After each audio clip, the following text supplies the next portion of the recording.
Aujourd'hui, on va voir 4 livres classiques, mais 2 fois la même autrice.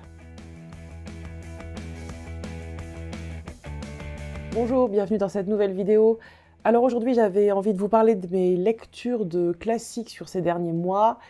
Et aux surprises, vous aurez droit à 2 Daphné du Maurier pour le même prix. Et puis vous aurez un Zola. Oh oui, c'est pas très original, mais comme je participe au challenge de Nabolita et Anastasia, il y a un Zola.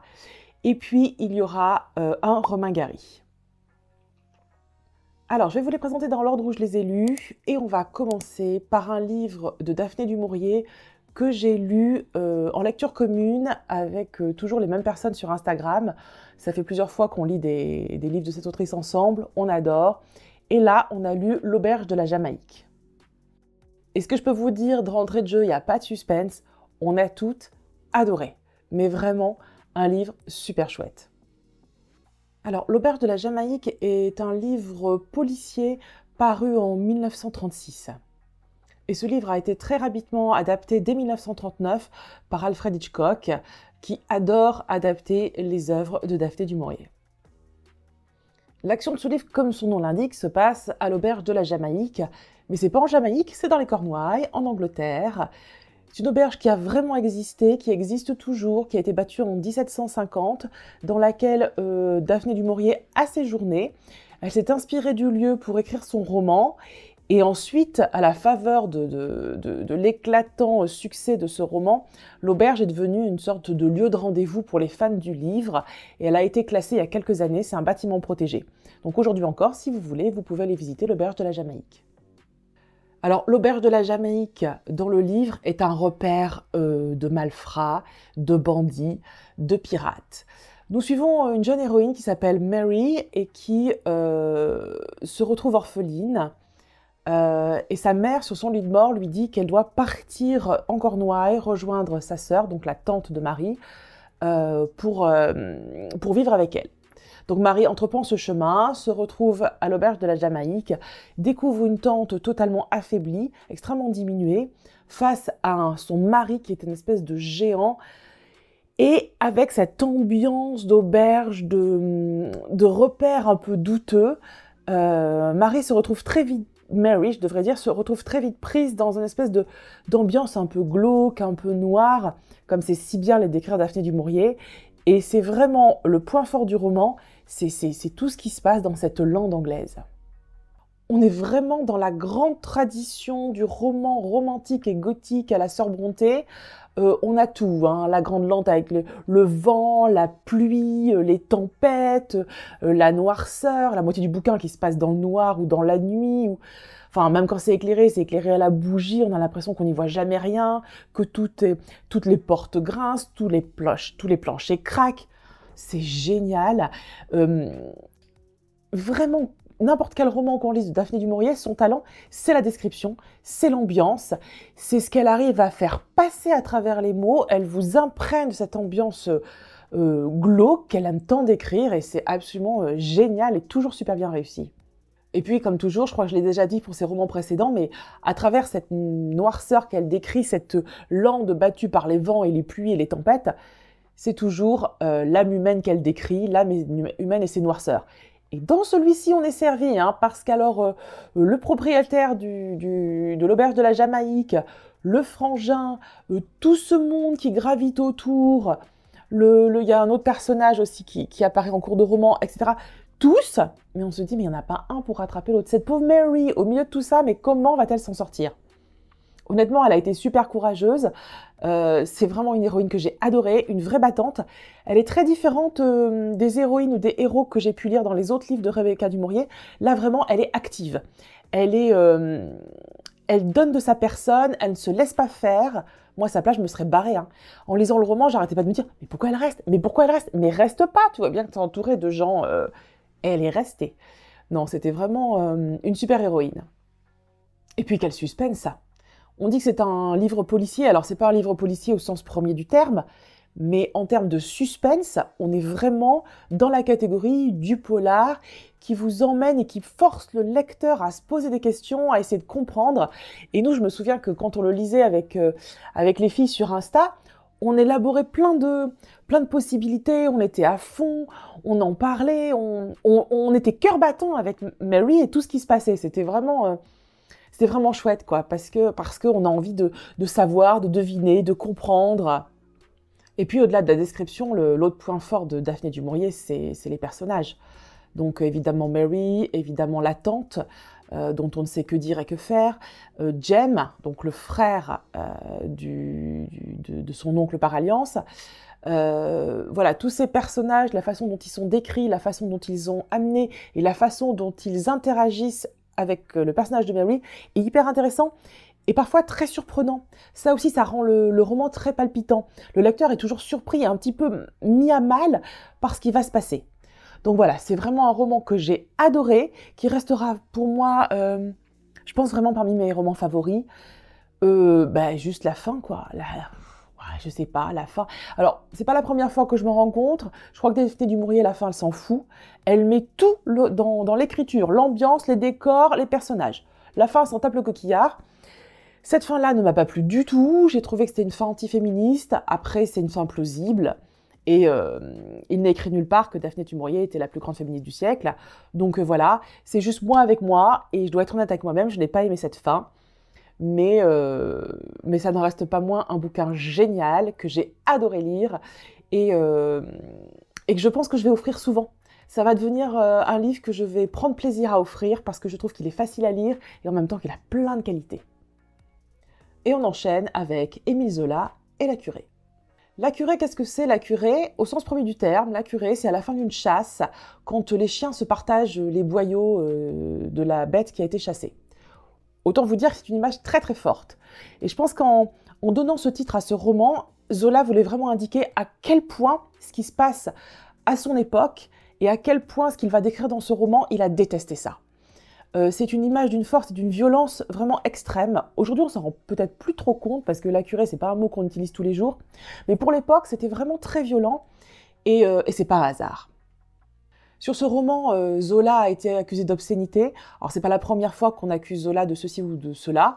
C'est un auteur qui, de son temps, n'a pas toujours été apprécié à sa juste valeur. Et lorsqu'il a été accusé d'obscénité, il a répondu avec cette phrase que je trouve très intéressante. « Une société n'est forte que lorsqu'elle met la vérité sous la grande lumière du soleil. » Et c'est exactement ce que fait Zola dans ce roman. Il met un coup de projecteur sur un système qui dysfonctionne. Alors, ce roman est paru en 1871, c'est le deuxième de la série des Rougon-Macquart. Et pour être tout à fait honnête avec vous, c'est un roman que je n'ai pas particulièrement aimé. Alors, j'aime Zola infiniment, là n'est pas la question. Par contre, moi, je n'ai pas aimé le roman parce que je n'ai pas aimé cette plongée dans cet univers malsain que j'ai détesté, en fait. Cet univers exclusivement tourné sur l'argent. Donc on suit Aristide Saccard, un malfrat en col blanc qui n'a de cesse de gravir les échelons, de monter toujours plus haut, et ce à travers l'acquisition de biens marchands et de grandes fortunes. Il joue au Monopoly avec Paris, il profite de ce moment où le baron Haussmann ouvre Paris à ciel ouvert, détruit, rase des maisons pour construire des immeubles, pour remettre des avenues dans le sens où il veut. Et ils sont un certain nombre à profiter de ce moment pour spéculer et pour gagner de l'argent, s'enrichir sur le dos des autres et sur le dos de la société. Alors, comment fait Aristide Saccard pour réussir ce jeu de Monopoly gigantesque? Il a 3 moyens qu'il utilise fermement. D'abord, les magouilles politiques. C'est quelqu'un qui tourne sa veste au moindre mouvement politique sans aucun scrupule. Ensuite, il utilise bien sûr la corruption. On achète un bien à un certain prix et on le revend 10 fois plus cher. On magouille avec la mairie, avec l'argent de biens publics. Aujourd'hui, ça s'appellerait de l'abus de biens sociaux. Donc vraiment, on est sur quelqu'un qui n'a aucune limite en termes de manipulation et de magouille. Et puis enfin, c'est quelqu'un qui exploite juste l'humain, il exploite ses contemporains, et notamment les femmes. Il se sert des gens les plus faibles pour les exploiter, et les plus magouilleurs pour faire des alliances, et magouiller encore plus. Donc vous voyez, quand on a fini avec ça, on se dit qu'Aristide Saccard est quand même un sale type, et je pense que ça a vraiment conditionné le fait que je n'ai pas aimé cette lecture. C'était trop pour moi. Cette gabegie permanente de fric, cet enrichissement malsain, ces descriptions de faste, alors qu'on sait comment était Paris à l'époque et la misère qu'il y avait, j'étais trop mal à l'aise. Et la verve de Zola, je sais qu'il voulait dénoncer ça et je lui en sais gré, je l'aime infiniment, mais j'en avais ras-le-bol en fait. J'en avais ras-le-bol parce que c'était trop, ça m'a vraiment fatiguée, j'ai trouvé ça détestable. Zola, il a le talent pour pointer du doigt les classes dominantes, pour lesquelles il n'a que le plus grand mépris, et là, il pointe leur rigidité. Et on voit qu'ils sont tous corsetés dans un univers, dans un espèce de mode de vie qui les bloque. Et là-dessus, c'est assez intéressant, les focus qu'on a notamment sur les bals, où il nous fait des descriptions des personnages du faste et de cette façon de se charmer les uns les autres, de magouiller, de se faire des clins d'œil. Il fait ça de façon géniale. Ce qui est assez troublant, c'est que j'ai le sentiment qu'aujourd'hui, c'est encore comme ça. Et ça m'a vraiment mise mal à l'aise parce que je me dis, on est un siècle et demi plus tard, et je crois que rien n'a changé en fait. Et waouh, c'était troublant. Et puis, ce qui a été hyper dur à lire pour moi, c'est les aventures autour de cette pauvre Renée, qui démarre dans la vie normalement dans une famille riche. Elle aurait dû être choyée. Elle est violée par un homme de 20 ou 30 ans, son aîné. Comme elle est enceinte, c'est de sa faute, donc son père la lâche au plus offrant, en l'occurrence Aristide Saccar, qui lui en profite pour s'enrichir sur son dos en lui volant sa fortune. On est vraiment sur... Ah, c'est Burke, hein. Après, cette pauvre Renée, elle s'enlise, elle s'étourdit dans des dépenses, elle est prise à son propre piège, elle joue avec cette légèreté, elle en paiera le prix. Ce qui est très beau dans le roman, c'est l'incroyable capacité de Zola d'être moderne. Et là, dans ce roman, il est extrêmement moderne et extrêmement brillant dans sa description des scènes d'amour et des personnages que sont René et Maxime, Maxime étant le fils d'un premier mariage d'Aristide Saccar. Et en fait, il est toujours décrit avec une espèce d'ambiguïté d'homme un peu féminin, alors que René, qui porte en plus un nom qui est mixte, et c'est vrai qu'à l'oreille René ça accroche un peu, c'est un nom dur, et René pour le coup, elle, est toujours décrite comme étant très masculine. Et cette inversion des rôles, cette façon de décrire les personnages, de décrire les scènes d'amour, de décrire toute cette relation, est géniale, d'une modernité et d'une originalité pour l'époque absolument dingue. Aujourd'hui encore, je pense que si quelqu'un écrivait une relation pareille, ce serait encore considéré par certains comme choquant. Donc c'est vraiment vous dire à quel point Zola avait 12 coups d'avance. Hein, vraiment un génie de la littérature qui me séduit à chaque lecture, mais qui là, pour moi, n'a pas été le roman que j'ai aimé lire. Et je vais m'empresser de passer au suivant parce qu'on va changer de branche familiale, et tant mieux parce que je déteste cette branche. Franchement, la branche de Pierre Rougon, je la déteste. Ma branche préférée, c'est la 3e, c'est celle où il y a plus de social, c'est l'Assommoir, que j'adore infiniment, qui est mon préféré, Germinal, etc. Donc voilà, je vais être ravie de quitter tout ce fric pour passer à autre chose. Mais en même temps, je suis ravie d'avoir lu La Curée, que je n'avais jamais lu, et qui reste malgré tout un roman absolument brillant. Et on est reparti avec Daphné du Maurier, parce que oui, avec les copines sur Instagram, comme on adore l'autrice, on s'est dit, on va pas s'arrêter. Et on a lu Le Bouc émissaire. Et là, pour la première fois, c'est le 4e, après Rebecca, ma cousine Rachel et l'auberge de la Jamaïque. Sur celui-ci, nos avis ont été très partagés et très différents. Il y a vraiment des personnes qui n'ont pas du tout aimé ce livre, ou voilà, qui ont été très gênées à la lecture, alors que moi, je l'ai adoré. Alors, c'est un roman qui est paru en 1957. À ce moment-là, Daphné du Maurier est déjà très célèbre. Rebecca et ses autres romans ont déjà cartonné. C'est une star. Donc voilà, elle est vraiment à l'apogée de son talent. Donc évidemment, on est encore sur un roman à suspense et on est encore dans le plus pur style gothique. Et évidemment, je pense que c'est ce qui a contribué au fait que ça me plaise autant. Alors sur celui-ci, Hitchcock ne l'a pas adapté. Bizarrement, ça aurait dû être un livre qu'il aurait dû adorer adapter parce que c'est un livre sur lequel repose un suspense permanent. Donc ça aurait été parfait pour lui, mais il ne l'a pas fait. Dans ce roman, on suit un personnage, John, qui est un Anglais, qui vient en France, qui est un peu en période de mal-être, de recherche, et qui se promène et qui veut aller dans une abbaye, faire je sais pas tout quoi. Et un soir, dans un bar, il rencontre son sosie. Son sosie qui s'appelle Jean, pour le coup qui est français, qui s'appelle Jean, donc c'est John et Jean, c'est pratique. Et ils sont absolument identiques.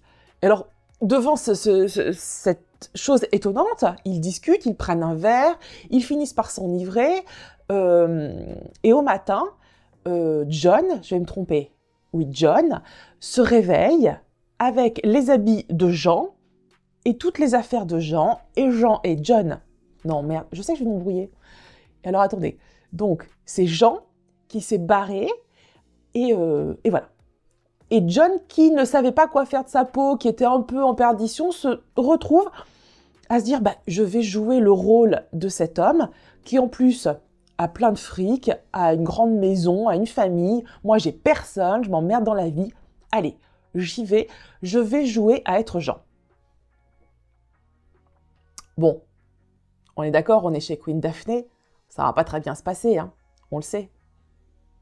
Il y a un journaliste qui avait écrit dans Le Monde une œuvre plus ambitieuse et plus riche qu'il n'y paraît, possédée par les thèmes du bien et du mal, de la rédemption et de l'identité. Je pense que c'est un résumé parfait de ce roman. Voilà tout ce que vous y trouverez.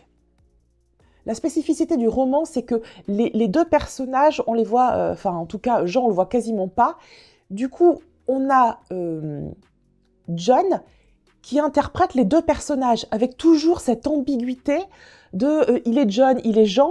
Nous, lecteurs, on sait qu'il est John qui fait Jean, mais toute sa famille, dans laquelle il pense qu'il est Jean alors qu'il est John.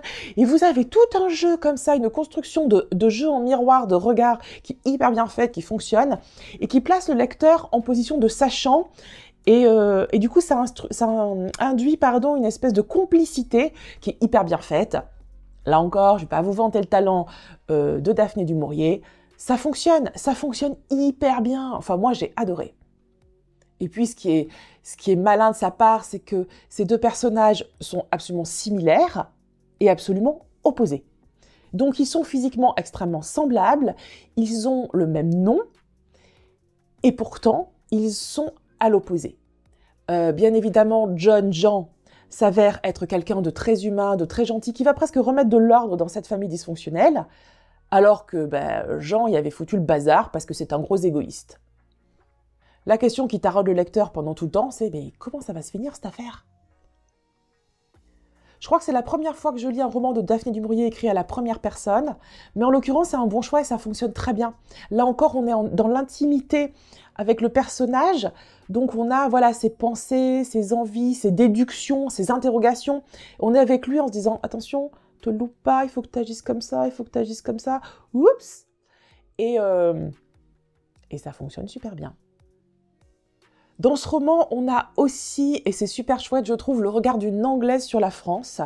Daphné du Maurier en profite pour nous montrer sa connaissance de l'art et des bâtiments et des architectures.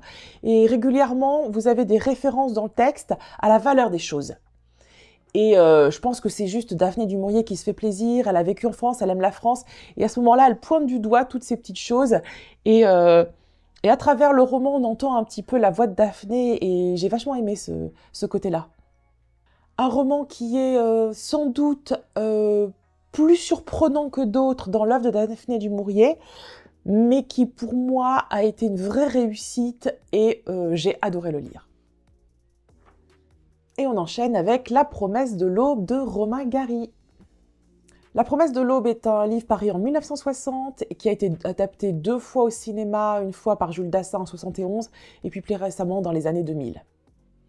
C'est un livre qui a eu un immense succès et rien qu'en poche, il a été vendu à plus d'1 million d'exemplaires.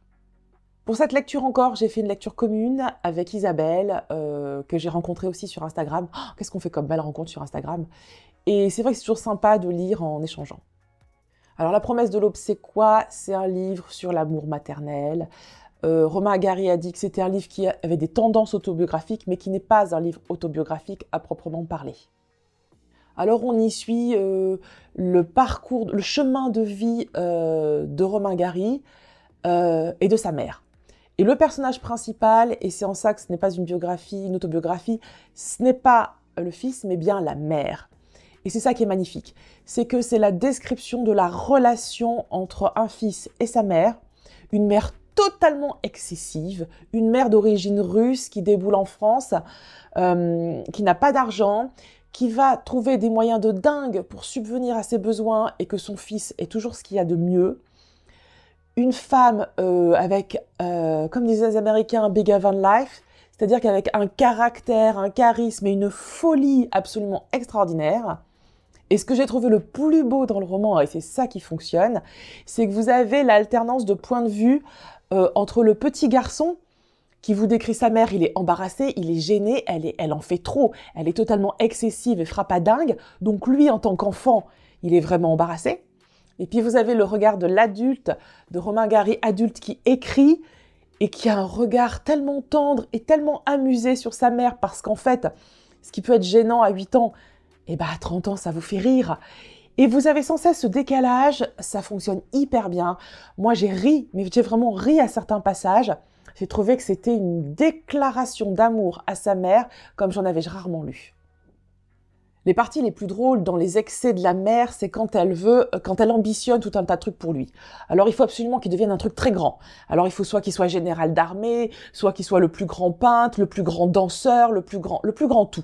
Donc elle envisage, page après page, toutes sortes de grandes professions, de grands milieux artistiques, chanteurs, sans jamais se soucier de savoir s'il a le talent ou pas. Et c'est tellement drôle.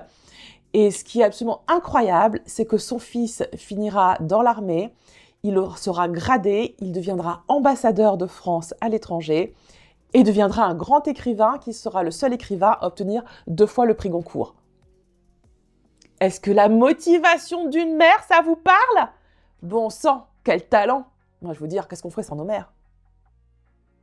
À travers ce livre, vous avez aussi l'histoire, parce que Romain Gary, c'est aussi un pan de l'histoire. Donc, il part de Vilnius, il passe par plusieurs pays avant d'arriver en France. Donc, c'est aussi un regard sur la France.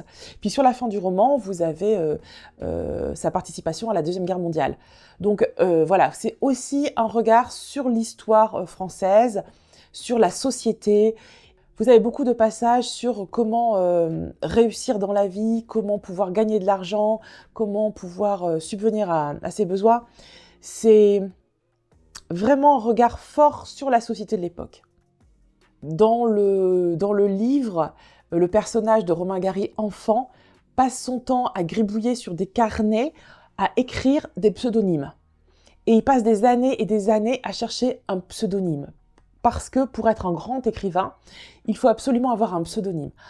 Et là aussi, vous avez des morceaux d'anthologie, d'une drôlerie dans le choix des potentiels pseudonymes. On ne recule devant rien. C'est à mourir de rire, surtout quand on sait que le 2e prix Goncourt, Romain Gary l'aura sous le nom d'Émile Ajar, un pseudonyme. En fait, ce roman, c'est la relation entre un homme et une femme, parce qu'il ne faut pas oublier qu'une mère et son fils, c'est un homme et une femme. C'est une magnifique histoire d'amour. Et je vais vous lire juste une phrase. « J'ai toujours su que je n'avais pas d'autre mission, que je n'existais en quelque sorte que par procuration. » Il vit par et pour sa mère. Je suppose qu'aujourd'hui, si une mère se comportait comme s'est comportée la mère de Romain Gary, on l'accuserait à minima d'être un tantinet excessive, voire abusive, voire complètement folle. Mais à la lecture du roman, on a juste l'impression que c'est un amour de dingue qui les unit et on ne peut pas s'empêcher d'être touché.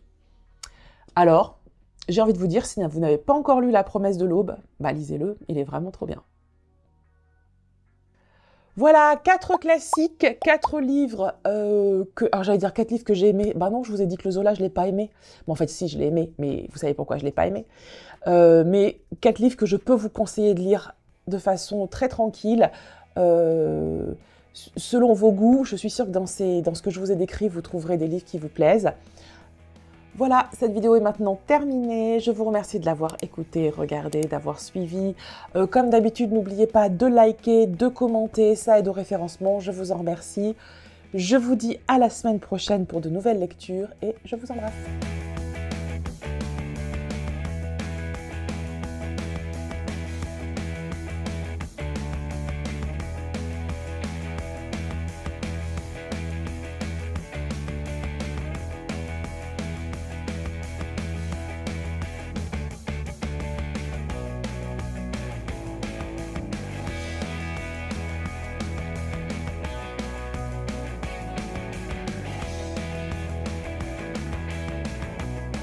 Voilà.